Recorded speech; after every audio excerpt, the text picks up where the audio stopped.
In a small village nestled between the towering cliffs of the Chakhesang and Konyak people, there lived a young mother named Tuli. She was known for her beauty, strength, and unbreakable spirit. Tuli had one child, a bright and joyful boy named Nakpo. Their life was simple, but filled with love and happiness. One evening, as the village gathered around the fire to celebrate the harvest festival, the elders shared a tale of an ancient stone hidden deep within the forest. This stone, they said, held great power, capable of taking away what was most precious to anyone who dared disturb it. The elder Kaza, speaking in a soft, warning tone, urged the villagers never to venture close to it, for the stone's hunger was endless, and its grip was fierce. Tuli, though a mother, listened to the legend with a sense of disbelief. It seemed like an old tale, meant to keep children in line. However, a sense of unease filled her heart as she returned to her home that night. In the days that followed, Tuli went about her daily routine, tending to her son and maintaining their home. But her thoughts were often drawn to the story of the stone.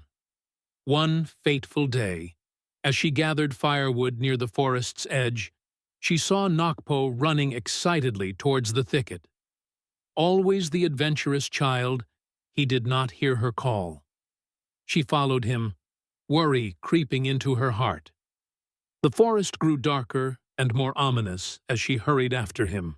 Soon, she arrived at a clearing where a massive stone stood in the center, its surface gleaming in the sunlight. It towered over the land like a silent guardian. Nakpo stood beside it, mesmerized by its beauty. "Mother, look, it's so beautiful," he exclaimed, reaching out to touch it.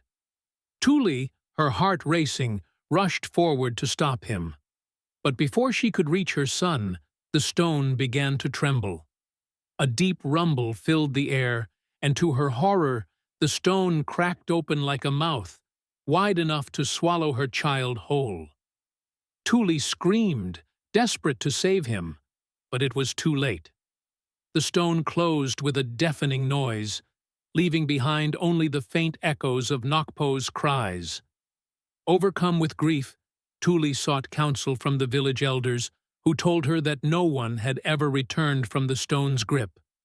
But her heart refused to accept this, and she vowed to retrieve her son no matter the cost. With the village's blessings, Tuli set out into the forest, her heart heavy but determined. The journey was treacherous. She faced wild beasts, strange spirits, and difficult trials, but each challenge only strengthened her resolve. The spirits of the forest spoke in riddles and tested her courage, but Tuli, driven by her love for Nakpo, overcame them all. Days turned into nights as she followed the whispers of the wind and the flickers of light in the trees. Eventually, she arrived at the heart of the forest, standing before the stone that had swallowed her son. The air was thick with an ominous presence, and the ground trembled beneath her feet. She called out, demanding the return of her child. "Give me back my son," she cried, her voice raw with emotion. "I will not leave until you release him." A deep voice boomed from the stone, questioning her audacity. "You are a foolish mortal woman. What makes you think you can challenge me?" it asked. But Tuli, standing firm, replied, "I came here not for power, but for love. My son is my heart, and I will not leave without him." The stone trembled once again, and the voice softened. "Your love is strong," it said, "but do you truly understand the cost of what you ask?" Tuli nodded without hesitation. "I will give everything for my son, my life, my soul, all that I am. Please, return him to me." For a long moment, the stone was silent. Then, with a great rumble, it cracked open once again. From within, Nakpo emerged, his form glowing with a strange, ethereal light. He was alive, but something about him had changed. His eyes, though filled with recognition and love, held a depth that Tuli could not quite understand. "Mother," he whispered, his voice soft and distant. Tuli reached out, her heart relieved, but the stone's voice warned her. "He has returned, but the balance has shifted. His journey is far from over." Tuli, though overwhelmed with emotion, embraced her son tightly. "We will face whatever comes next, together," she whispered, her voice steady with newfound strength.